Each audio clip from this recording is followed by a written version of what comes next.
True Matt form. Yes, I saw that coming. It's not funny. Welcome, episode 4 under our belts here. Episode 4. We have myself, Matt. To my right is Ash. In the chair's Jay, drinking his watermelon-rita. Yes, this is good stuff. It's got real live watermelon in it, Matt. It does. You did good. So, what else does it have? So it has homemade agave syrup. As in, you made the syrup yourself? 1 part water, 1 part agave syrup. You just buy agave syrup? Yes. Okay. All organic. Okay. It's got the water. Sold on this organic thing. People always buying organic food. I think food's food. Cyanide's organic. Yeah. It is. I don't know. The drink is good. It's lime juice, watermelon, ice, agave syrup, and of course, it's got the Ariete 101 artisanal tequila in it. Ariete, you speak of Arete. We walked right by that distillery in Mexico. Multiple times. Where was it? So it's literally on the opposite side of El Tequileno and adjacent to Fortaleza. That's the one where we walked in the back, where they were. We walked through to get to the back of our hotel. When we were walking from the town square, through the alleyways to get to Casa Salas at El Tequileno, we walked right by it. I think it was right before Sauza. The Sauza distillery. Yep. So as you come around the corner, it's literally the first one on the corner across from Fortaleza. You know what it is? This one and the one you made me last time. I like Blanco better than any other tequila. I like Blanco better, and that's what this is. And so this one comes in at about 50.5%, which is roughly about 101. They do the stone brick oven, how they cook it, distilled through stainless steel, and they ferment it in wooden tanks.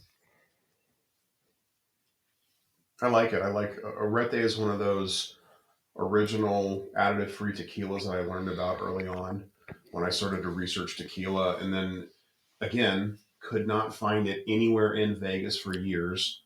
Finally, now you can start to see it. But another one I would have to drive down to SoCal and pick up when I was, down in Southern California, working or visiting friends or family. So you're saying you can't find it now? Now you can find it. Now it's established in Southern Nevada, but it was one of the. It's one of those. It's very affordable. Very, you don't have to spend a ton of money on Arete. No, I think that one, with it being a high proof Blanco, I think that one was maybe $60. Yeah, I think they're like just a straight up Blanco is $40. Yeah, it's very, very affordable. And if you're mixing, that's my thing. And I know, Jay, you love, you don't drink, you don't sip alcohol because of the quote unquote bad college experience. It wasn't a quote unquote. It was. I took 21 shots on my 21st birthday and woke up in the street. That's not quote unquote. So this reminds me actual bad. So he doesn't experience. He doesn't drink spirits by themselves because he had bad spirits. It was a real live thing. This is the point of my story. There's no quotes. This is the point of my story. Okay. If you're mixing and you say you like Blanco, then I always recommend use the Blanco, but always go with the higher proof. Okay. And that gives you that punch. It gives you that little bit of that punch. Fair. But mix with the higher proof. Go. So you get the Arete higher proof, get the Tapatio 110. What's another good high proof? I'm trying to think off the top of my head. Valon's has a great high proof. I think doesn't Chamucos have a high proof? Chamucos, the Diablo. Yeah. Yep. So earlier we had in the third episode we had a Reposado, right? We did. What type of mixers would I use in a reposado? Would I use different than I use in my Blanco? Because the taste of it is so much different to me between the Repo and the Blanco. Right? So I think it just depends on taste. For the most part, a lot of Blancos, the majority of Blancos, are used as mixers. You can use other expressions of tequila, such as reposados and añejos, extra añejos, as a mixer. It's not as common, but you can. Yeah. Why not? I think it just comes down to the ultimate goal for the Blanco between sipping and being a mixer. Everything past that should be, or is most likely, just a sipper tequila. Got it. Yeah, I mean, you can mix anything. You can mix it in añejo if you want. I just think when you start to age tequila, you pick up subtle notes from the barrel and the aging process that I think is more towards the palate of somebody who sips, instead of mixing. Got it. I think a good mixer I would always recommend go with a high proof Blanco. And if you want to do a reposado, sometimes people I think sometimes some of the reposados, and even some of the Blancos I've had stuff that's, like the Siembra Valles Ancestral. It's very smoky. It's almost like a mezcal. I wouldn't want to mix that, I want to feel those flavor profiles, but I would be tempted to throw a shot of that or a shot and a half into a Paloma, into something that Jay would like in that mixed drink, just to see if he likes the flavor profiles or if that smoke, if he doesn't appreciate that, then now we know. Yeah. Let's see what happens. Got it. Yeah, it takes a while. You go through these mixers, you go through that. And then, of course, it's never the same ones when you go out that you would mix with at home. You're trying to replicate, something you've done at home when you get out, and it's hard. So when I find a good one, when I go somewhere, I like to keep that on note, and talk about when I go somewhere. I'm going somewhere again this summer, back over to Europe. That's why I asked, and we kind of talked about some of those things as far as travel outside. And Mexico's its own thing. I mean, you go there just for, or we've gone there, and you guys are going back again, and I'll go back again next year, just for the tequila. Just for it. The culture is top shelf. I mean, it's a beautiful place to be, beautiful place to experience, beautiful place to go, but you're doing it just for tequila. And when you kind of compare the first time you went to the time you're going here next month or two, what are some differences you're expecting for this upcoming trip down to tequila? Well, I don't know that it would be so much differences, except for going to Arandas and going to a couple of different distilleries in the Highlands. Other than that, I think revisiting a couple of the distilleries that we've already visited, and then going into some additional newer distilleries that we haven't visited yet. On our trip, I've got Fortaleza, of course, for planned, and for the Principality, Smoky. Right. You got to go there. It's one of the best tours that you can do in tequila. It's one of those beautiful places I've ever been to on planet Earth. That's fair. I mean, that's fair. Between the three of us, I think we've seen them all. I have a picture on my entry wall of Fortaleza, looking over the agave fields.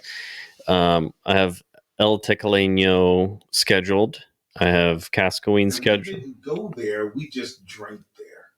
Well, so El Tequileno is attached to Casa Salas. Yeah. So Yeah, we did sip in their little their little bar. I think we bought a bottle. Yeah, and I bought the wife a shirt. Yeah, And we bought a bottle. We stayed there actually a while drinking there, didn't we? Yeah. That was good. So that would be a good one to actually see the process. Process of that. Okay, good. What else do they make there besides that one? That's it. That's it. Yeah, I love that place. And then I love that place. As far as obviously Fort Lauderdale is my favorite, but that one, I love their tequila. It's so simple. It's so like you guys do a great job of describing. They're not in it trying to blow us over with $1 billion worth of advertising. Right. And that nope, it's just good shit. Yeah. Period.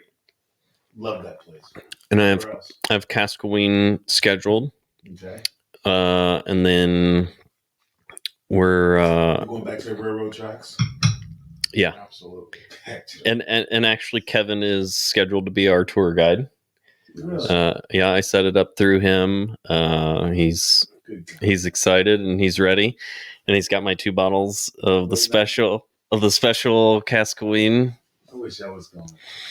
What about you? You expecting something different? I can't really say I've traveled internationally to the same place twice, but Guadalajara and Tequila captured something in my spirit. That's fair. And I think, first of all, I'm with 2 of my best friends, and it's so hard to carve out the time to actually get that. Like, we almost didn't make that trip. Yeah. So we almost didn't make it because one of us dumbasses booked the wrong flight. Not only did you book the who was I wonder who that was.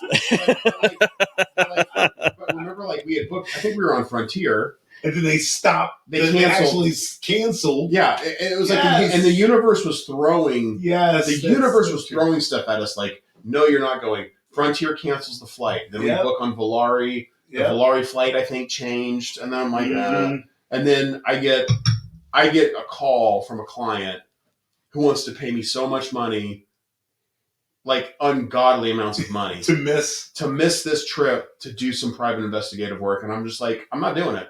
Oh, I am committed to this trip with my friends. Like, just so much was happening in our world. Yep. So I felt like that. Like, when we landed there, I just felt like, all right, this is truly happening. Yes, it's meant to be. And always getting through customs in a foreign country, you're like, all right, am I going to get shut down? Is there going to be some issue?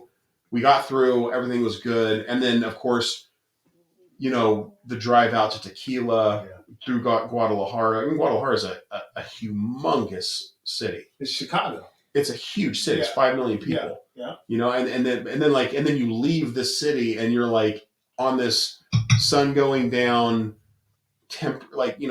tropical climate, but it's like, is this over the agave fields? Like, it's just one of those picturesque things that you see and you're like, I would recommend for anybody who is into tequila, whether that be someone that's into additive-free good stuff or someone that is not, more importantly, for someone that's not. So for for me, the trip really did a lot to open my eyes to the good stuff versus the non-good stuff. It's like okay, I've been watching, college football on TV my whole life, right? And college football is great, and people love college football, but it ain't the NFL. And you get to your first, and then you're like, okay, yeah, that's the NFL. Yeah, college football was great. Yeah, but the capacity and capabilities of the players, the game, the technique, it's a whole lot different. Right. That's kind of what tequila did for me. Was it showed me, okay, yeah, this stuff is real. And you're right. When you add in when you're with your friends and you add in how beautiful it is and you add all the other stuff in, it's that international travel, it becomes, and it's a great trip. Yeah. I mean, for me, it beats the shit out of a golf trip. Right. Right. And a golf trip can be great, but I'm taking my wife this time, and we're actually reconning to possibly live in Mexico at some point in our lives. I'm not saying anytime soon, but like I was so blown away by the beauty of the region. I want her to see Tlaquepaque. Yeah. And like we're staying in Tlaquepaque, and we were debating like, do we stay in Tlaquepaque or do we drive out to Arandas, because it's a 2-hour drive? And I mean, finally we leaned towards this suburb of Guadalajara, Tlaquepaque. And what side of the city is it on? So that's where we did the Tequila Matchmaker class. Oh, got it. Okay. Yeah, so that same area. Yeah. Oh, that's good. Yeah. That's beautiful down there. Yeah.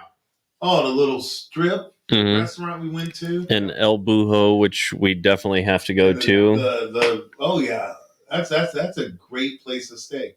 That's the difference between, your people will go to Vegas and then sometimes you'll stay right in the middle of it. And then sometimes you'll stay out at Red Rock or you stay at Lake Las Vegas. You're like, oh, this is beautiful too. And what's funny is I've got several people who have come up to me since last year's trip, and now knowing that I'm going back here in the next couple months here with Matt, and they're like, I really want to go to Mexico, but I'm so afraid to go to Mexico. Yeah. And I just want to tell you, go to Mexico. Just do it. Like, if for one, listen, are there parts of the world that you don't travel to? Absolutely. There are parts of Cleveland I don't travel to, son. Yeah, there's parts. what are we talking about? Yeah, there's parts of Las Vegas I don't drive to unless I'm heavily armed. Yeah. So, but I'm gonna tell you right now, if you fly anywhere USA to Guadalajara and you have an arrangement to get a car ride out to Tequila, Mexico, I can virtually guarantee you're going to love the experience. That is fair. Because you were nervous because, I don't like going anywhere. I was the only person who was not nervous going there. I don't want to arrive anywhere for the first time in the dark. And I was far less nervous than you. Yep. But now looking back, like, we walked the alleys at night, almost damn near midnight. Yeah. In rural Mexico. Had the best tacos, street tacos. A town square that's open. It has that 24-hour nightlife. Yeah. They're playing music. The church bell. It's the church is there. The food, the smell. I went to a Walmart. I don't go to Walmart. Yes. We stopped by the Walmart in Guadalajara. To be able to bring our stuff home, brother. Yeah, but we went to a Walmart. I'm like, it was the nicest Walmart I've ever been in. That's so true. But and one of the things that it did for me is that going there and experiencing that and experiencing the tequila there, now when I go to other places and do other travels, I wonder if the options, the tequilas, so for the first time now I'll be going back to Europe this summer, but with tequila on my mind instead of beer. So I wonder what that's going to do for Europe. Because the first time I did Europe, all 5 countries, the drinking was great. It was pub to pub to pub to pub. Old school, semi-cold European beer, the European way. But I wonder what it's going to be like this time with tequila on my mind. Well, I think going there with tequila on your mind, a good fail-safe is that you can fall back on the beer in case that there's no good tequila, or, as keep your WhatsApp open, because when I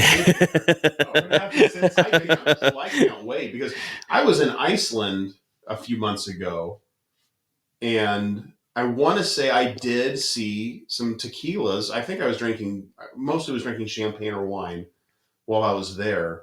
But I want to say we did stop in like a bar, and I think they did. I was like, oh, they have I can't remember the tequila, but I was impressed that they had it. It was like either Tequila Ocho but so expensive. Iceland is insane expensive. But again, I think you'll be able in Europe to find, if you can find Tequila Ocho in Iceland, I'm pretty sure you'll be able to find.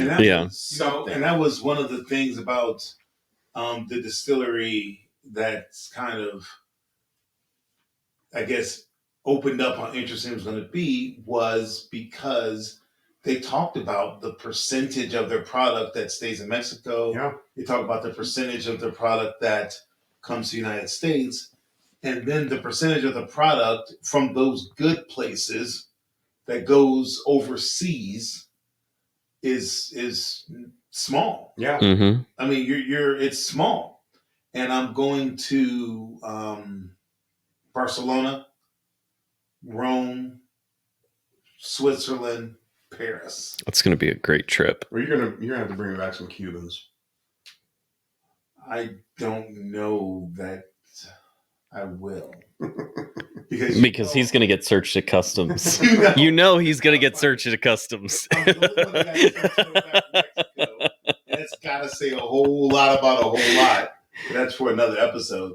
But I've got Not that I would ever condone. Could I mail them? No, you throw them in your backpack and you bring them No, forward. all I have is one small backpack for 12 days. I'll show you what to buy. It's a little tiny cigar pack in the duty free store. It's a Monte Cristo pack. Are you going to get me secondary? The worst that Coming will back happen. into The worst Harry that happens is they go, "Oh, you can't bring these in." You go, "Okay," and I'm out $100. All right, we'll talk about that later. Yeah. Anyway, Or they could detain you. Yeah, exactly. My luck, I'm getting stopped. So those 4 countries this time. So I am looking forward to it. And when I get to Paris, it will be the Olympics. So that's going to be as commercial as you could possibly imagine. Mm-hmm. And it's going to be as Ash says, flexing as you could possibly imagine. So it'll be interesting to see what will be able to get at those places at that time when I do that travel. So it should be good. And the rest of Iceland, besides the one place, was the drinking good? Yeah, I mean it was great. We had a great time. The food was good. I was very lucky in the fact that I was there teaching for law enforcement. Yeah. And so, a lot of those gentlemen and the cops wanted to take care of me. So I didn't have to pay for that much. But, I mean, if you have a chance to go to Reykjavik, I highly encourage you to go. We drove through that town that recently just had the volcano impact it, Grindavik, I want to say. But there's a place there there's two places that people will tell you to go. And one is the Blue Lagoon, which we drove by and it was very beautiful. But there's another one that they built during COVID and it's called the Sky Lagoon. Okay. If you do anything in your life, get on a plane, fly to Reykjavik, go to the Sky Lagoon. It's a PebbleTech volcanic heated pool. So like 105 degrees. It's like, not jacuzzi hot, but warm hot water. And it overlooks the North Atlantic. It's an infinity pool that overlooks the North Atlantic. Nice. And I cannot begin to describe to you how beautiful this place is. It is one of the most amazing places I've ever been to. And it sounds so cold that I can't imagine. And here's what was so awesome about it when I got there. We went in September. We specifically chose, in talking with the people who hosted me, school was kind of back in session, so we weren't during that height of summer tourist trap time. Yeah. Kids would be back in school. Kids from Europe wouldn't be, it's not a vacation time per se. And you would still capture not a winter month. Yeah. But cool, but not, sub-zero. We get there. Cool starts well above sub-zero. Well, I mean, so don't get me wrong. It's cold. You want to take a jacket in September, but you don't need to have. You're not going to be, in the teens or the sub-zero temperatures. Teens is in Celsius or Fahrenheit? Fahrenheit. You're not going to be crazy. It's going to be cold, but it's not going to be too cold. Cold. A good coat and a beanie. You're going to be. And some wool socks. You'll be fine. But here's the thing: the day we went to the lagoon, a storm is coming through, and it's windy and rainy. kind of like what we had here a couple weeks ago here in Vegas. Yeah. But just cold wind. It wasn't snowing. It wasn't icy. It was just cold. It was like, 45 degrees and cold. We get there, we change out, we get in our swimming trunks, and we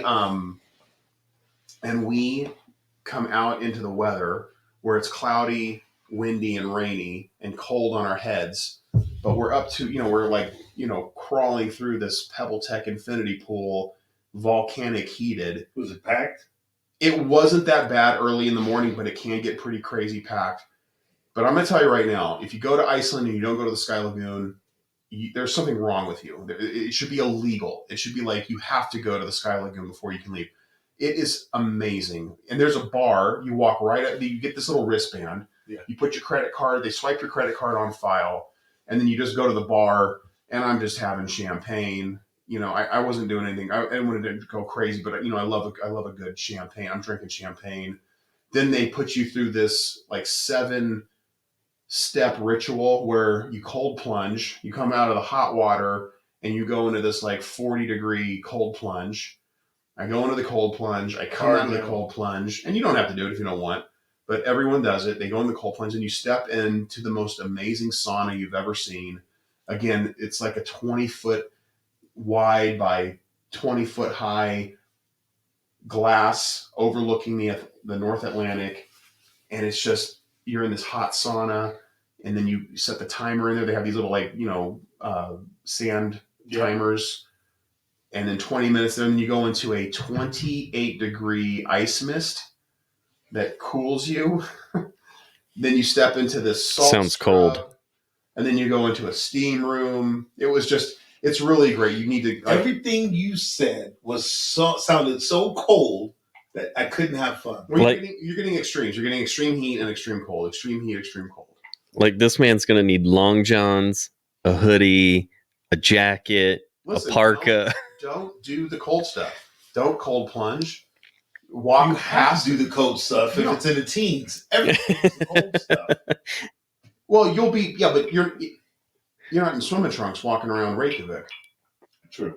Like you don't have to cold plunge and then go. You can just go right to the sauna. You can bypass the frigid ice mist and go right into the salt scrub and in the 200-degree steam room. Yeah. So and then take the hot shower, get all the stuff off, and then you're right back into the volcanic pool.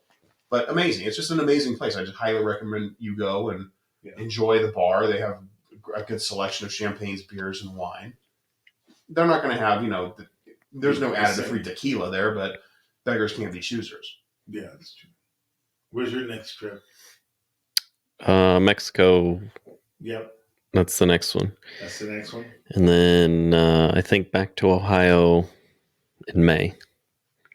Back to Ohio. Although June, I want to plan a trip to Florida. My cousin is actually opening his second location for his moonshine distillery. It's called Mall's Mountain Moonshine, and it's his first. Still in the tub?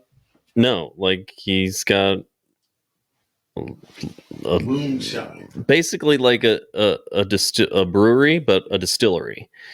Where at? What city? So his original location is in Mount Dora, and then the new location is actually going to be in Old Town Kissimmee. Interesting. Yeah. So I want to go down there for the second grand opening. Interesting. I think we'll go down to Lauderdale this summer. Try and get a little beach time in before heading over to Europe. When does the Olympics start? I leave end of July. So it's about that middle end of July. And I think the closing ceremonies are August 12th, maybe. Mm-hmm. Around that time, I think I come back the day before. Is this your first Olympics? Yes. It's my first Olympics. It's one of the things that are on my bucket list coming up. So I've got Olympics. I've got Carnival in Rio. I actually have the Tour de France, Oktoberfest.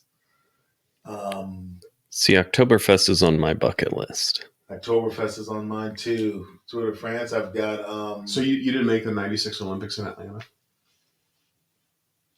No, I was in Cleveland at the time.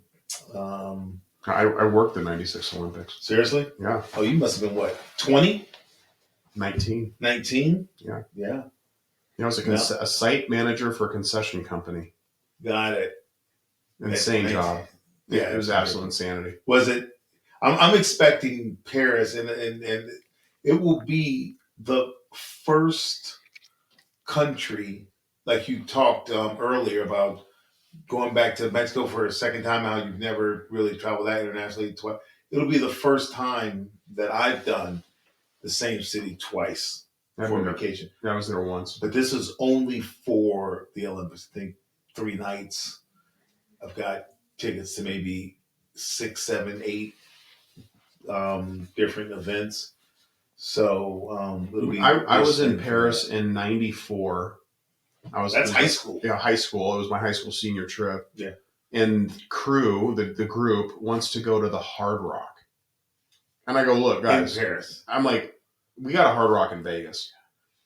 Me and a couple others, we branched away. We walked through some alley, take a right, take a left, up some stairs, down some stairs. And we find this little Parisian cafe, like out of a movie. Yes. And we sit down, and the snooty waiter doesn't speak any English. Won't give you. Yeah. I swear to God, first time I was there, someone gave me dog food just to mess with me. I just pointed, I thought it was hamburger. And you get a beef patty, you don't get a bun. I'm like, whatever. Palm frites. We had wine. We had such an amazing time. So when I was in Paris last, London, I went to London. I got on one of those big red bus hop on hop off things. I've done it all over the world. I absolutely love it because I see a stop. It's got a bar or two by it. Hop off, get something local, get something there. Paris, I didn't do that. It sat on the wall. Find a back alley, just like you said. And I walking to this place, and the name of the bar right on the front, we're downtown is like the world's best Green Bay Packer bar. And I go in and it looks like you're in Wisconsin.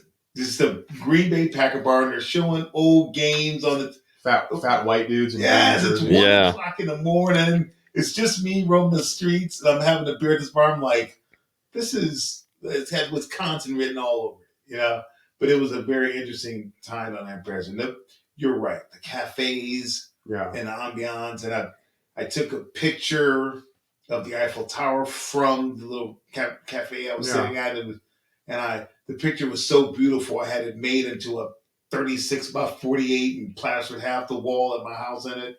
And I plan on doing the same thing this time. It's a great place to go, and some of the experiences that I had over there were unbelievable. Yeah, I just remember going to the Louvre and staring at the Mona Lisa I just sat there and stood for 10 minutes thinking, I probably won't be back here. I might not ever see this again. Yep. I better just stare at this. And you know what my dumb ass did when I saw Mona Lisa? I took a selfie with it. Of course you did. And I had to get in line to do it. Right. And I said the same thing that you said. I probably will never be back, and no one will ever believe that I was here. Well, my time there was, that was before the cell phone, and it was no flash photography. Of course. Yeah. And so. Well, that's how I felt about St. Petersburg, Russia. Okay. How was that? I loved it. Like, there's just so much historical stuff, like the Peter and Paul Fortress, the Church of Spilled Blood. You have Catherine's Palace. And in the midst of all that, I happened to find the one and only Irish bar owned by an American. Of course. Who went to William and Mary in Virginia. Of course. And he looked like this overweight Captain Morgan. Like red long hair, his mustache came out and curled, but he was, he was a hefty guy. Nicest guy ever. Mm-hmm. Went there after the Cold War, started, his bar or whatever. And literally when my team and I were there, He every time every night we went there, he took care of us. And that's weird because we hear so much stuff about traveling and how people feel about Americans and stuff, but I've been welcomed in every single place I've been to. Half the countries in Africa and half the countries, and everybody has been so welcoming to me, and it's been unbelievable. I would agree. The only thing that as a caveat to that is I would say that Russia is one of the most difficult host nation countries to deal with on a protective detail. Oh, I'm sure. Well, come on, man. Of course. I mean, they literally want to be in the principal's car, and it's like, no, like the principal talks about sensitive things, and you can't be privy to any of these discussions. And okay, well, we need to be the second car, and it's like, well, you kind of want to keep your motorcade as clean. As clean as possible. And so there's some give and take, and you have to agree to some things in order to get some things. But I would say by far that's probably one of the most difficult host nation countries that I've ever dealt with. Well, I would expect that there, but outside of work, on a personal downtime, were they accepting then, or was it you got the same field working or not? So it's kind of difficult, but the majority of people that I ran into were accommodating. Yeah. However, based on my position at the time within the government, we were always being followed by someone. Oh, yeah. Like you were always being tailed. You were always, you walk down the street and. But you know that and you expect it. Yeah, you would. And it's the same for us when I was doing my thing. We just always assume. Yeah, of course, and that's the same way it was. I didn't realize the only place I went for work where I could physically feel myself being followed at all times was India. I mean, I could physically feel myself being followed at all, just like something out of a movie. Yeah, like you're walking, you turn around, and everybody stops and looks, and you're like, "Come on, guys!" Well, and then you keep walking, you stop, and that's how it was like that the whole time. That's how Russia was for me. But they want you to know at that point. They want you to know, right? Well, and another pictures in the paper the next day. Yeah, they want you. An interesting thing is I hadn't expected this in Australia, but I noticed a surveillance detail on us when we were in Australia. For the government at that time. Yeah. I'm going to Australia for New Year's next year. It's amazing. Where are you going? Sydney. Loved it. Melbourne's Melbourne's my favorite, of course, but why? Melbourne. I think there's just Were you working when you went? Yes, but I had downtime in between. Okay. So one of my favorite things is their meat pies. It's like this better than their cream pies. Nah. Don't ever look me in my face. As long as you live, and tell me the best thing about Australia is the meat pie. I'm still a man, and I can't let something like that slide. Listen, I watched this special, and I think it was probably just a wallaby. No, I think it was. I want to say it was like Damani Jones or somebody like that. It was an NFL player, and he had went over there and was doing some stuff. And they showcased it's like a little. What is a meat pie? It's like a Hot Pocket type deal, but they're like homemade and they're stands like all over the place, and they put different stuff in it, almost like a calzone type. Why don't you say calzone? Because that's not what they're called. I don't care what they're called. Listen, meat pie. Look to our conversation. Okay. Anyway, so. One of the best things, and I tried kangaroo, emu, crocodile over there. Like crocodile's good. Oh, loved it. Crocodile's good. Alligator's good. Crocodile's good. Emu's on the little gamey side. Kangaroo's definitely gamey, but all of it was delicious. I'm afraid to say what I ate in Iceland. I'm afraid Pete will be crashing the door down here. Oh, really? Yeah. All right, then don't tell When me. in Rome. The it wasn't a meat pie, I'll tell you that. Yeah, the best I was ever treated was Botswana, Africa. Oh, yes. Me and my partner who were there, we were treated like kings. And so my favorite story from the whole trip, we had to go down, we were looking for just like a little market. We wanted to get some food, some snacks, things we could eat in the hotel room when the restaurant was closed. We were walking down the road, and a dude as black as you is walking this way. He's got a LeBron James Cleveland jersey on. Mm-hmm. He's got a fisherman boonie hat, like that fisher's hat. And he walks by, and we're just like, hello. And this guy looks up and he goes, in the most perfect King's English, hello, sir. Good day to you. It was just so funny. Like we weren't expecting that voice to come out of you, sir, but thank you. Well, it is Botswana. So it wasn't English. It was an English colony at one point. Treated us amazing. Shout out to the Bull and Bush. Yeah. One of the coolest bars I've ever been to. The Uber and taxis in Botswana, it's just some dude in a car. Of course. He just pulls up and we're like, is this how this works? There's no app.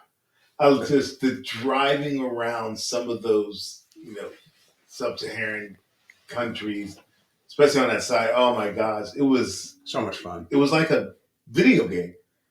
It's like you're like the worst people I experienced in Botswana, U.S. Marines. Oh, come on, from the embassy. Absolutely. Like the worst was I experienced. This is why Americans are hated in foreign countries. Is the way you guys are acting like such asses right now. Yeah. Drunken asses. Yeah. And I get it. They're young Marines. Thank you for your service, but like that, the worst people I experienced were Americans. Everyone else treated us like royalty. Yeah. And I remember just the driving in some of those other countries was absolutely horrifying to me, but not as horrifying as went to see my daughter a couple weeks ago, and it's our normal. I fly in, we go get sushi, we do grocery shopping, just father-daughter time. Order an Uber, and it comes with one of those driverless cars.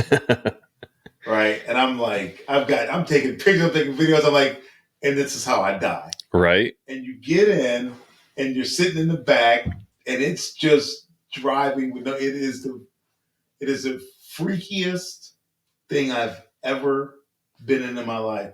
And the whole time I'm sitting in the back in this driverless car and they've got all the bells and whistles going. And I'm thinking to myself, why is there a steering wheel just moving? We all know that no one's driving it. It was creepy. And it reminded me of being overseas, driving a lot, and how it freaked me out a little bit. Good times. Hey, this arete is really good. Mm-hmm. Are you catching like butterscotch hints? I've noticed this with arete. Some of their artisanal, like the more pricier stuff, I get like a butterscotch with it. I get a little bit of that. More of what I get, I get the cinnamon, I get the black pepper, and the cooked agave. At least off the taste. Did you mix his drink with this? Mm-hmm. Did you catch butterscotch? No. I was overwhelmed by the watermelon. Yeah. And the agave syrup. And what else? Oh, the syrup and watermelon. It was good.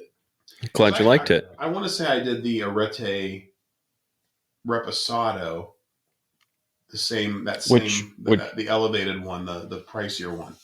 Mm-hmm. And I got butterscotch hints on that too. Yeah, I have the artisanal one in there as well. Yeah, the artisanal. Yeah, shout out to arete. What would give it butterscotch hint? Probably the agave, probably the cooked agave, that sugar. And then maybe an oak barrel, like they store it in a certain barrel for a second and it catches a little bit of a butterscotch hint to it. But see, with this, this is basically straight off the still, so it would be more of the agave that would produce that flavor. I guess I could see a little cinnamon in it. Now that you mention it, they're really good. I like it. No, it's good. That's what I love about tequilas. You can drink one, it's really good, and you're like, wow, I really like that. Mm-hmm. And then you can try another one and get a totally different flavor profile. And it's like, holy shit, that's so. Yeah. That's so. It's tequila, but it's so different. Yeah. Well, and it's so good. It's like going back to one of our previous episodes where you had mentioned, it just depends on one, how much water the agave gets, what part of the region that the agave is in, things like that. Yeah. Hey, how close to the volcano. I gotta say, so a good friend of ours retired. His retirement from law enforcement was last weekend. We had a party for him, and I brought a bottle of one of our favorites, Yayo, which a couple of us in the room are small owners, small little partial and crowdsourcing. And we're going in March. And we're gonna go check out the distillery. Really? But yeah, where is it? It's in Arondas. Yeah, it's on the other side. But anyways, I brought a bottle. Come on.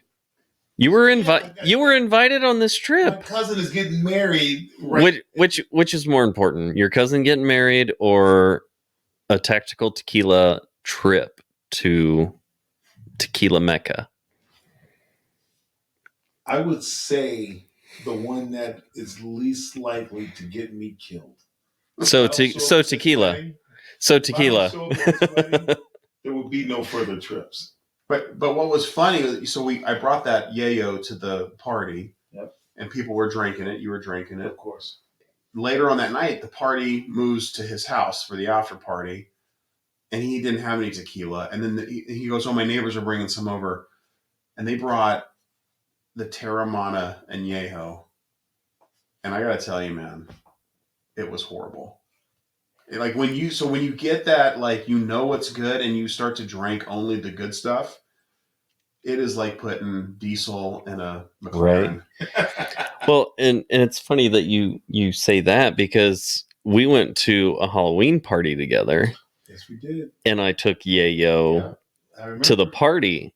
And then you and I were at first the only ones drinking it. Right. And then as soon as somebody else had a sip, they were like, "Oh my God, this is 10 times better. 10 times better than what I've been drinking." I'm like, yeah, I try to tell you. I think and then half an hour later, Matt is explaining everything to him that he would ever know, and he came out like enlightened. It was wonderful. Right. It's awesome to see that. But I think what it is with the mass-produced celebrity tequilas is it the hydrochloric acid that they're using to strip the agave sugars, or the acid that they use? Yeah, there's an acid. They're not cooking it. No, and a lot of times they're using underage agaves, so they're using like anywhere between 1 and 3 year old agaves instead of the mature 6 to 9. Yeah. That.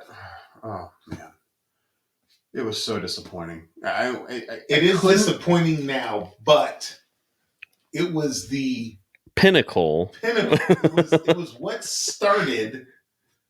It was the first bottle Matt ever got. Was Terramana. Yep, it was the first one that Matt ever got me. Yeah, take out the mixer down there. Yeah, I was like, when you taste it, when I had it, and I probably I didn't need any more alcohol that night from what I had already had, but whatever. And I poured a little. Did you cut it with something? Not anything. And that's your problem. I couldn't finish it. I took a sip and I just set it down. Cut it. What is this, cocaine? No. Put it in something. Make one of those. What's the drink? You can always get a Coca-Cola. What's the Batanga? Batanga. Yes. Take that. It probably would have been great in that. Ugh. I'm just doubtful. Cut it. It'll be fine. Doubtful. No gracias. No mas. Yeah, I'll just drink the water. Right. Straight. Yeah, no, I absolutely understand it.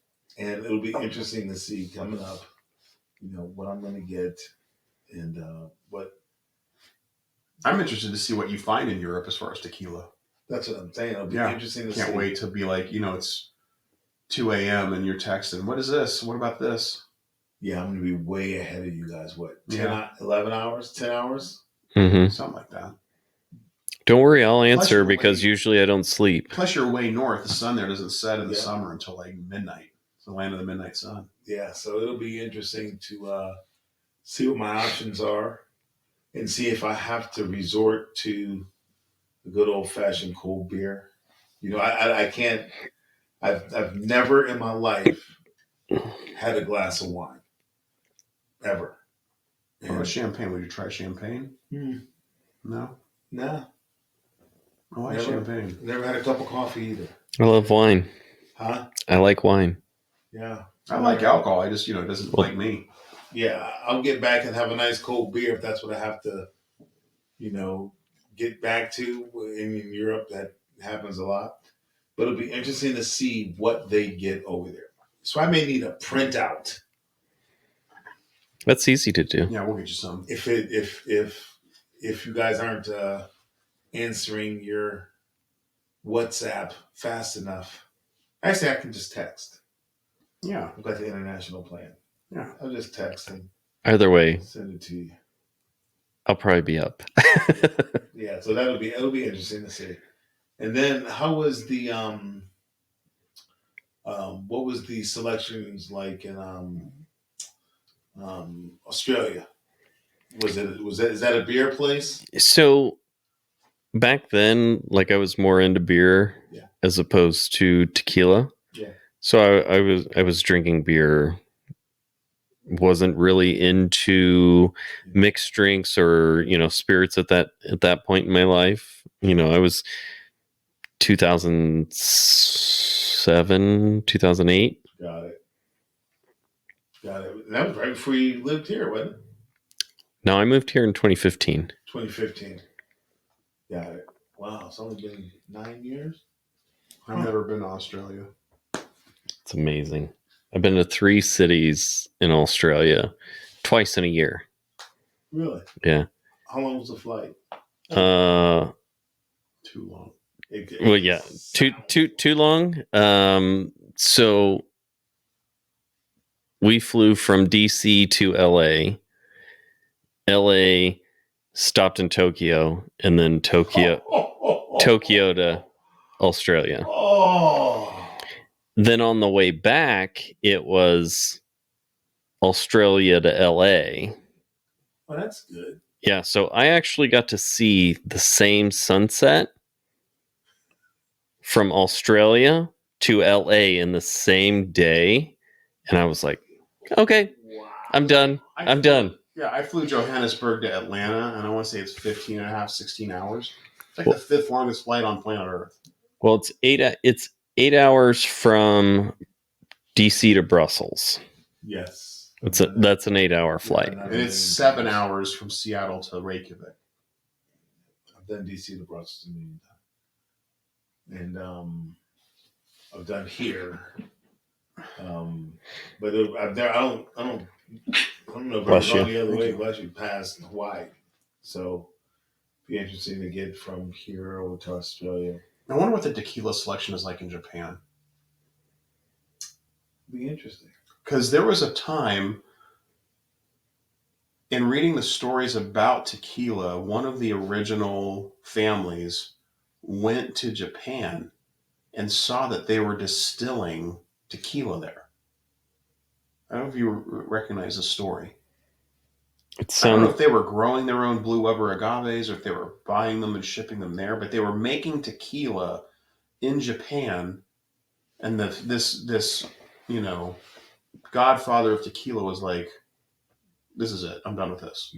Went back to Mexico, told the government, hey, we have to do something because tequila's Mexican. It's not so it's got to be made in this part of Mexico. It's all a mezcal, but unless it's this, it's not tequila. It was probably one of the events that started. I wonder if there's a huge... So if you're in Japan and you're listening, shoot us a message on Instagram. Yeah, I've never done that trip. There are a couple of those. Japan was fun. I'd like to go there. Close to 26, 27. If you do ever go there, Roppongi Hills is the nightlife place to go. Okay. Roppongi Hills. Yeah. It sounds like a bad part of Oakland. Trust me. Listen, I was roofied there. In a good way. No. So like Is there a good way? listen, we went to this bar, my team and I watched the bartender drop a pill into the drink. Your drink? Yeah, she brings over the drinks, and I told her I didn't want any additional drinks. I said, I don't want your. I said, remake the drink. And of course, the little language barrier. She takes the drinks back. My buddy comes over and is like, yo, what's going on? And I turned my attention to him. And by the time I look back, she's coming back with the drinks.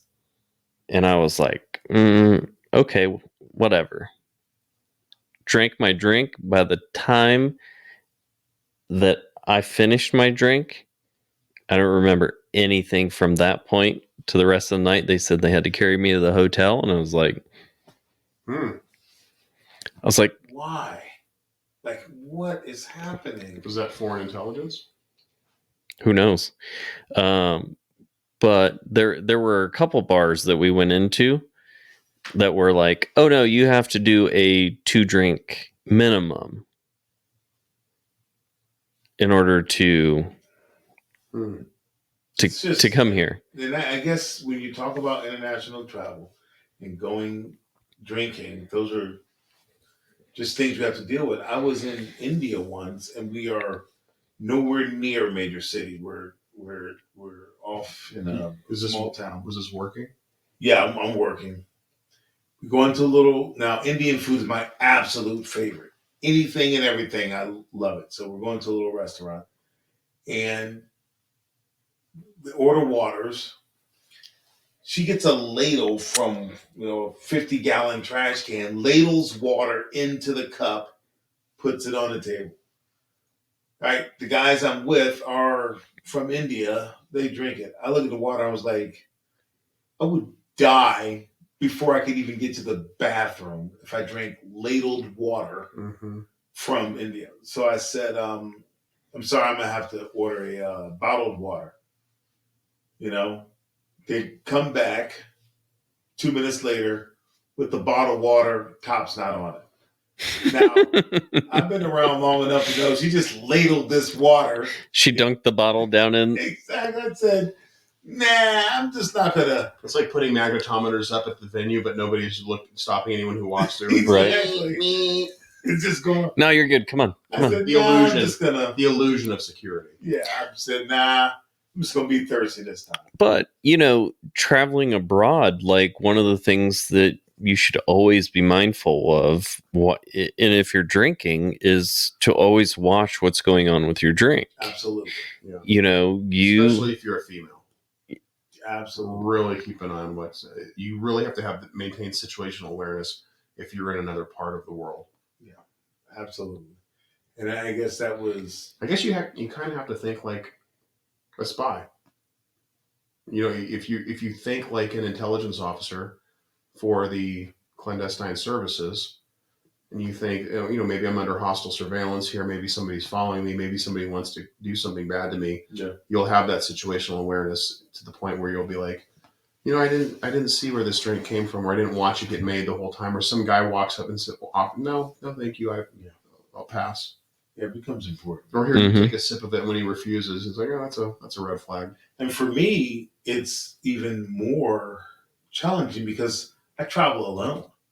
Like when I went to Europe last time, it's just me on vacation by myself, traveling alone. So if I'm sitting somewhere, and something happens, you were lucky enough in those places to have friends, co-workers take you. But when I go to, Barcelona or Rome and Paris and stuff, it's just me. So if I slip and get, too drunk or get roofied or get something, there's nobody there. Yeah. I know you two ain't coming. So it's just nobody there. So that might take me a hot minute, but I'll get there. I'd be on my way, but yeah, exactly. So you'll be sobered up by then. So your fancy new Olympic watch will be missing, right? It's not going. Yeah, no, don't travel with your fancy watch. Yeah, so it's when you travel alone like that, it's something you definitely have to keep in mind. Well, and that's just like going back to, Mexico and what you said, you have people coming up and saying, hey, is it safe to travel? As long as you're not out there doing stuff that you're not supposed to do, if you're not causing issues or you're not becoming belligerent while you're drinking, like you should have no issues going to any country. No. And like when we were in Tequila, so in all reality, when we were in Tequila, one of the things I think that struck us was we were the few gringos in the whole town, but it's a tourist town. Yeah. And what Tequila, Mexico is a tourist destination for Mexicans. Yeah. So true. Mexicans, and people think Mexicans in America, there's different, just like there's different states, there's different regions. Somebody from the Northeast Boston has a unique accent from somebody who's from Los Angeles. Absolutely. And so in Tequila, Mexico, what you find are a lot of like Mexicans are just there because they want to see how this product is made as well. Absolutely. So we were what struck me about Tequila, Mexico was that we were like, I'm like looking around. I'm like, I didn't see a lot of Americans. No. I mean, like we were like at one point. It's funny because you're right. I don't see any other Americans other than us. Yeah, there were a lot of tourists. A ton of tourists. They were all tourists. All tourists. But they're from all over Mexico. Exactly. And that's an interesting thing about traveling. Yeah, is you're all tourists, but you're the only Americans, and that's different. But it was kind of cool too because we didn't. We kind of stood out in a way, but I never felt like anyone even really noticed us in Tequila, Mexico. No, and me, I'm like a 6'3" bald white dude. Yeah, with a brother and the other white guy. It was like no, and they didn't give us they didn't bat an eye at us. Yep. Other than our English, our Spanish, and the numbers. Yep. Ordering food, we were a little choppy with our Spanish. Yep. Nobody even batted an eye at us. That's fair. And Tequila, while it is touristy, it's not touristy. It's not like Puerto Vallarta or it's not Ensenada. Yeah, and it's not Cabo. Yeah. It's not that. Like it's not a gringo tourist trap. True. When you go there, like it is like that small town, hometown kind of feeling that you go there. And you see people all over, and you see them going to distilleries, you see them going to the square and everything, but it doesn't feel like that tourist and I think the reason attraction why is because even though I am 100% sure their tourism is growing, it is. The city itself has not changed to make it more to accommodate that. The roads are still the roads. The cobblestones. The cobblestones are still the cobblestones. The buildings are still the buildings. Yep. The restaurants. They haven't said, "Hey, this is a good place for a Hard Rock." Yeah. They've right. done that outside. I mean, obviously there's a Hard Rock around O'Hara, but they haven't done that when you get to Tequila and get to the place. They have not given in to and Tequila. I mean, it's poor. Mm-hmm. It's a rural poor community to Guadalajara. Where Guadalajara is more of an urban center. It's working. It's and most of Mexico. Working Mexico is not. They're not middle class. Yeah. They're poor. It's and that unwillingness to. So that unwillingness to change the city, that unwillingness to change, is what made the tequila so good. Because the distilleries were unwilling to change with the growing market. Right. They're still doing the same thing they were doing right. a generation ago, 2 generations ago, right. 3 generations ago. And that unwillingness to change has kept the product down there so pure, and it's kept us around. It's a mindset. We live in Vegas, and Vegas says, "Oh, this is what the world wants? Give us 6 months." Yes. This is what the world wants? We'll tear that down? Give us 6 months. They're not doing that yet. The restaurant you loved at Caesars 5 years ago, it's gone. Yes. And the city of Tequila in Mexico has seen tequila blow up around the world and was like, yeah, we're going to keep it just like it is. Yeah. And that's what makes it beautiful. And that's what I love about it. Yes, and some of the major corporations have done the shortcuts have been in the tequila. Of course. That's the additives. Mm-hmm. That's the, this is so smooth. Yeah. Okay, well, red flag if your tequila is smooth. Tequila should punch you a little bit. I mean, we're watching them do it the same way in the same, machinery that they did it before. You know how much change in Vegas would happen? Oh. Well, it's like in tequila, when we were at Fortaleza, we saw great-grandchildren Mm-hmm. who were working the Tahona Stone. Yeah. You have generations. So I guess here in Vegas, you could have, like great-grandson who's dealing at Caesar's, I guess you could have that. Yeah. But it just doesn't, I don't know, it's not. But next to that blackjack isn't tequila. But next to that blackjack table is a fully automated AI blackjack table that's doing all this other stuff. And that has not happened right down there. Yeah.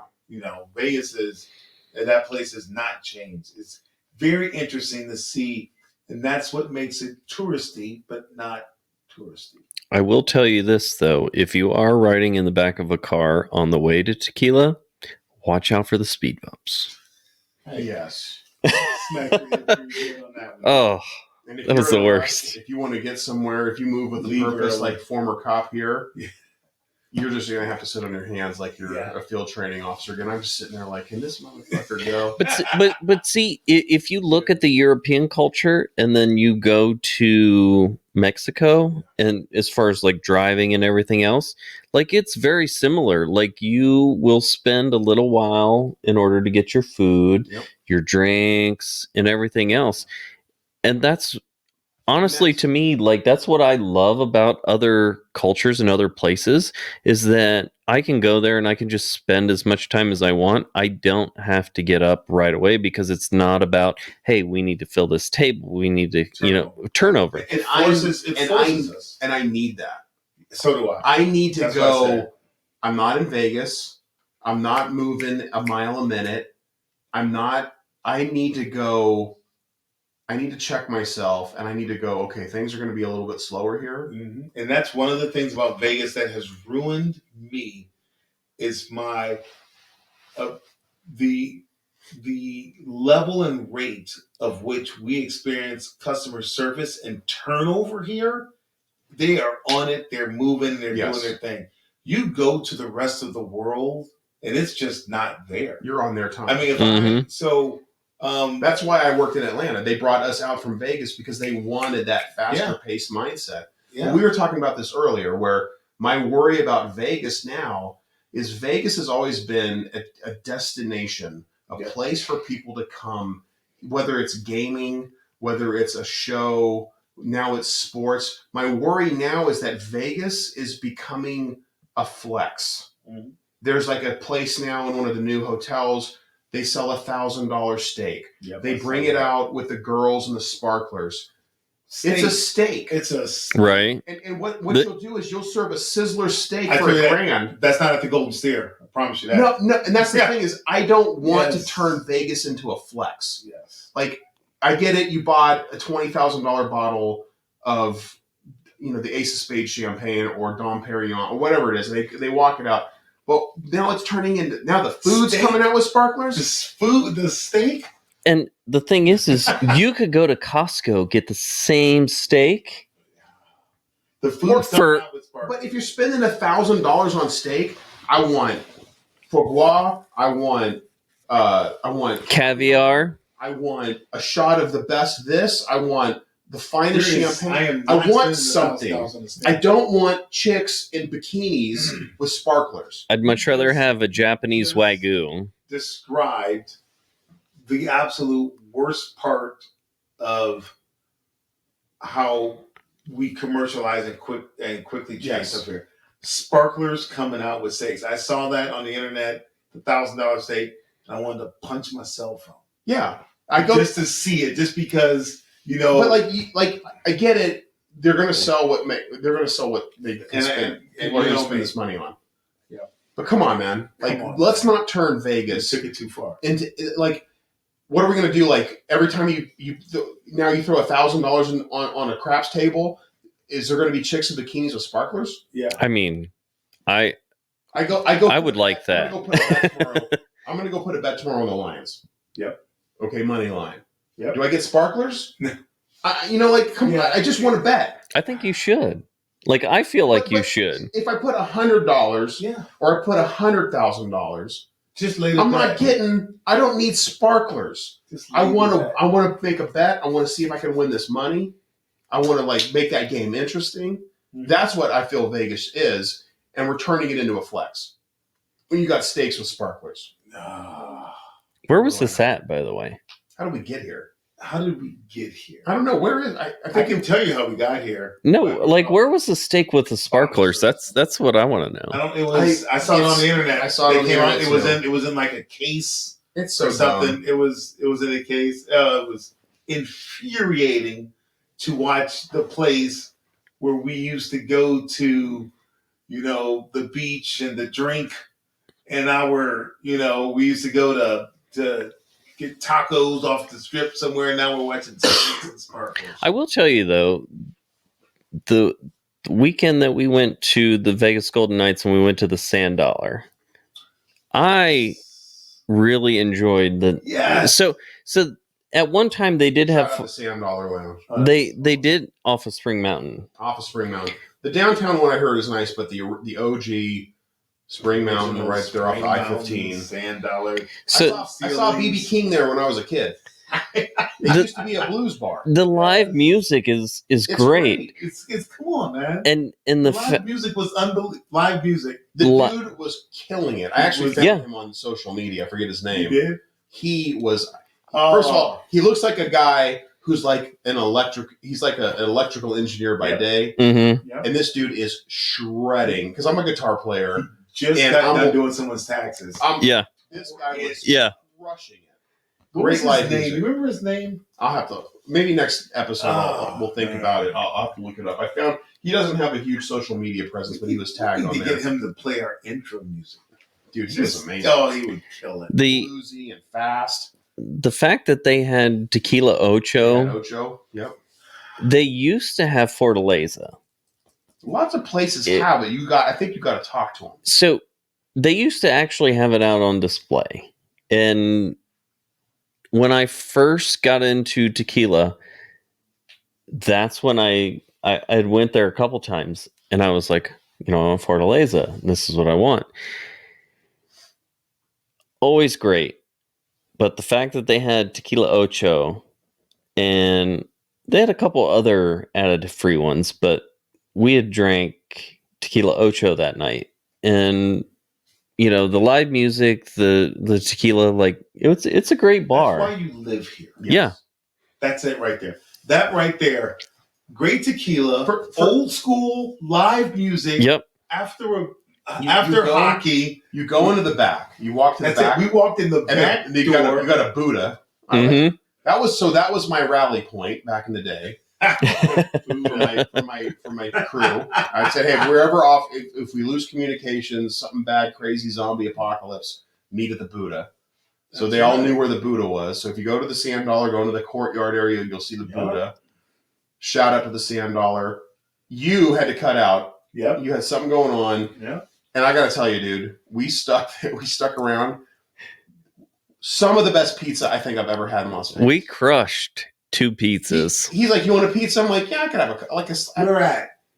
At Sand Dollar, yeah. Right there, the one to the right. Yeah. They got a little plate, a little hole in the wall kitchen. Yeah. He orders like a meat lovers. He orders one for him, one for me. I'm like, there's no way I'm gonna eat all this. Dude, I polished. We crushed it. We crushed it. And I didn't have any issues the next day. No, because you had the good stuff to drink. That's probably true. Yep. But I was also drinking ginger beer, which I usually don't drink a lot of sugar. That's true. We did have some bottled waters. Yeah, we did have some. That was a good.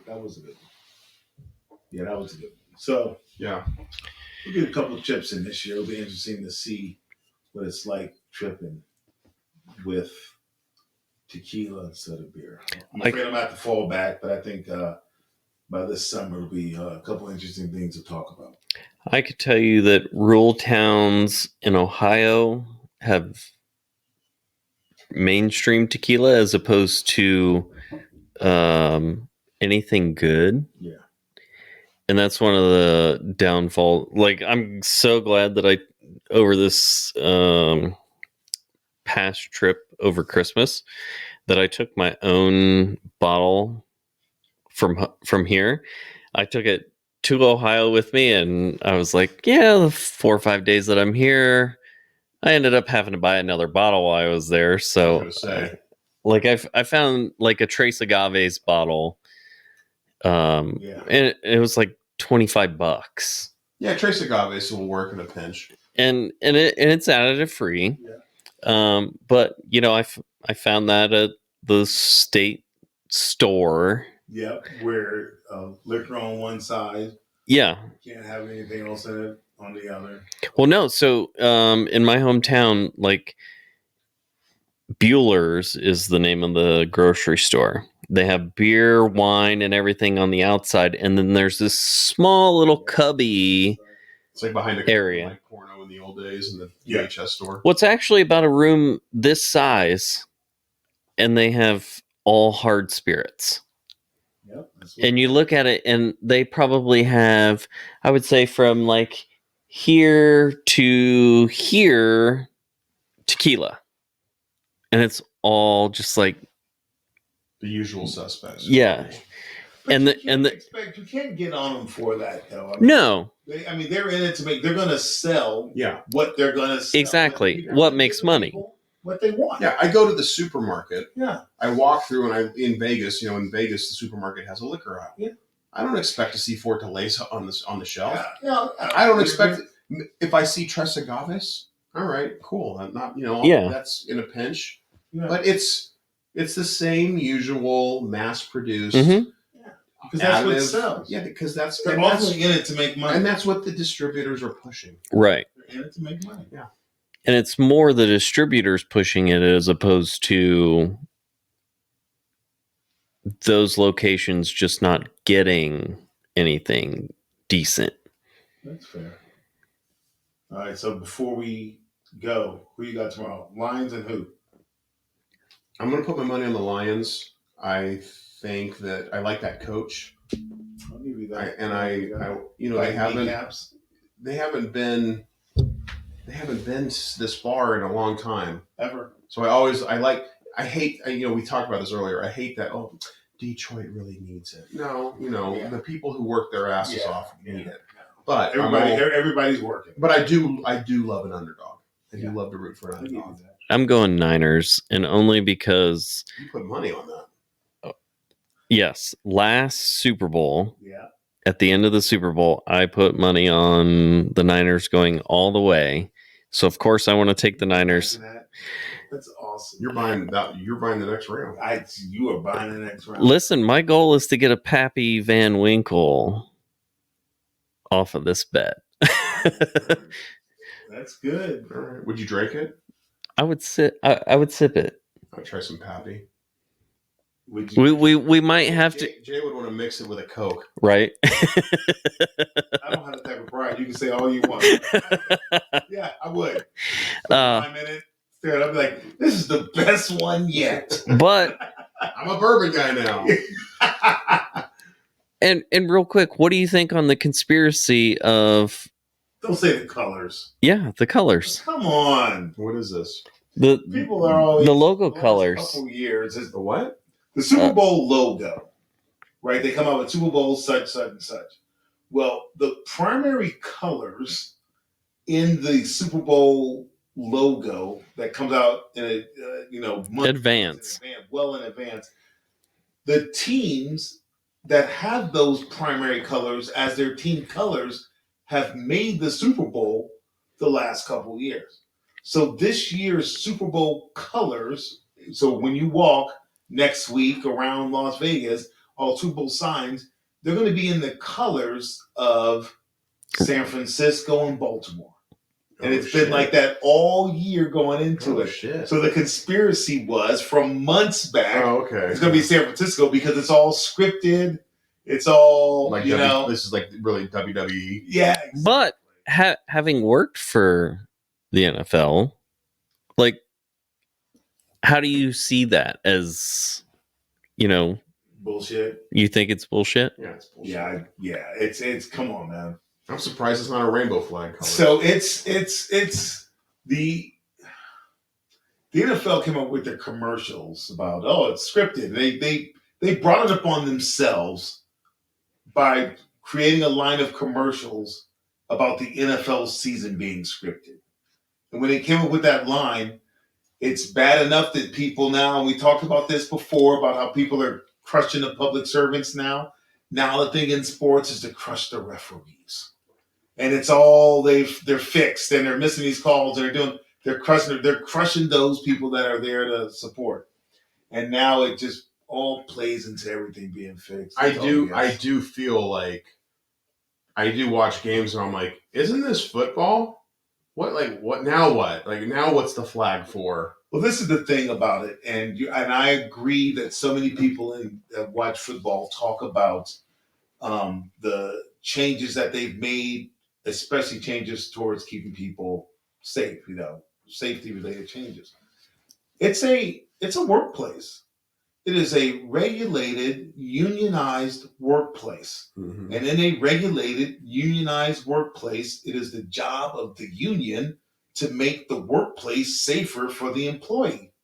And that's just the way it is. And it's the job of the employee to try and continue to make the same product while creating a safe environment for the employee to continue to do his job. So they have to make some of these changes because it is a unionized workplace that is regulated. Is the greatest thing to happen to NFL this year Taylor Swift?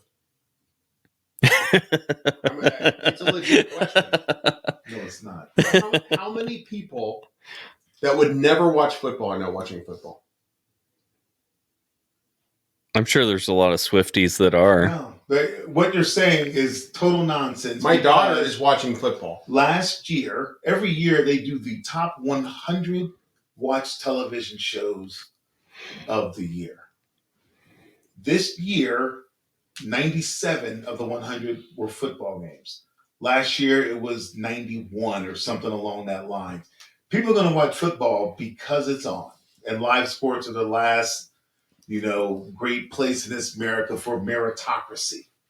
So people, sports are the last. But they've got to love it. They've got to like they played into it until they really 100%. started pissing off their base of people that just want nothing to do with those two. Those are not two genres that can live together. Okay, here's my pitch. Swifty Tequila. We need to get No thanks. No. Hey, whoa, hold on. We need to get Taylor to endorse a quality artisanal tequila. Do you think Taylor drinks tequila? I'm going to say doubtful. She probably drinks champagne. Probably has a little bit of champagne at brunch. But for somebody who last episode was talking so down on celebrity tequilas and now you want a celebrity. There are ultimate celebrity. Listen, there are, yes. The potential of a celebrity. First of all, there are celebrity tequilas that are good. Yes. Shout out to George Strait, Cadigo, Ron White, #1 tequila, Guy Fieri, Santo with Sammy Hagar. Mm-hmm. Okay, so there are some celebrity Encelito's good. Which one's that? That's Midland's tequila. Okay. But for the most part, we tell people to avoid celebrity tequila. But if Taylor, is it possible for someone like Taylor Swift to endorse a tequila and they could even keep the volume? No. It would be out. You couldn't. It'd be like Fort Laser. You can get a bottle even if you wanted it. They did at that point. I just wouldn't even try to get her tequila. Any tequila that she would endorse, I just wouldn't try to get it. Just to try it. They did try this year to pair wine with football. There was a line of commercials for wine. I think it was Barefoot that they were trying to pair it to. They did a very well written, as a former English teacher, very well written wine. That song, "It's Me, I'm the Problem, It's Me." and a bottle of tequila. I'm just throwing it out. But see, That here has college rock gut tequila shots right? written all over it. I'm the problem. Bad college experience. Yes, But- bad experience. But here's the thing, though. Like, when you think about football, like, It's beer, man. it's beer. Beer is I know. the choice of And I think for the drinks. first time this year, I read something about the articles. I think the top 4 automakers are not doing commercials, and I think that some of the top beer makers also are sitting out again this year because it's just not worth. I haven't had a Getting beer into since. work. I haven't had Well, and beer. it costs so much because they actually have to pay for the commercials, don't they? As opposed to, like, the NFL paying them to advertise. for product placement. Yeah. Oh yeah. It's interesting, but we'll see how it goes. I don't know that some of these outside relationships that people have and things they do off the field is affecting the viewership. You know what I'm saying? I don't know, and I hope it doesn't. The viewers are up anyway, but Hey man, football's on. It's on the TV in my house. Period. Chili's on. Pasta's on. Out of principle, It's fall and winter in the making some in the burgers. house. Yeah, making burgers. Yep, and we're watching the game. But this summer, baseball. I'm down. Always. Las Vegas Aviators season ticket holder right You here. know me. We're gonna tailgate Baseball. this year. I went and got the Eagle beer thing. My goal is not to have beer until June. But when I do, that's fair. but when I do, It's going down. it's going down. Like America. It's going down. Yeah, baseball is coming up. Well, that's the good stuff right there. That's the good stuff. Yep. My first job out of 108 degrees, tailgating in the parking lot up in Summerlin. We'll go catch a little baseball. Last time we did, it was cold and windy up in Summerlin. Some of the coldest and hottest I've ever been is at baseball in Summerlin. Yep. I would agree with that. All right, wrap it up. Yeah, this went long. I think it went really good though. Yeah, it's kind of long. It'll be all right. All right, we'll see you guys next time. Tactical Tequila Podcast. Check us out on Instagram, tactical_tequila_podcast. Do we have an email? Did I set up an email? You did. Also, you can check us out on YouTube at Tactical Tequila Podcast. All right, cool. We have a YouTube. Guys in your Just Google. man. Just Google us. Guys in your We're there. Look for us. Look for the logo. Enjoy. All right. technologies, man. We'll see you guys next time. Hopefully, I didn't mess up your mixer. I hope not, because that was a good episode. That was a really good one. It's like that Happy Gilmore scene, the flow happy. The flow here and in the hole. Psycho.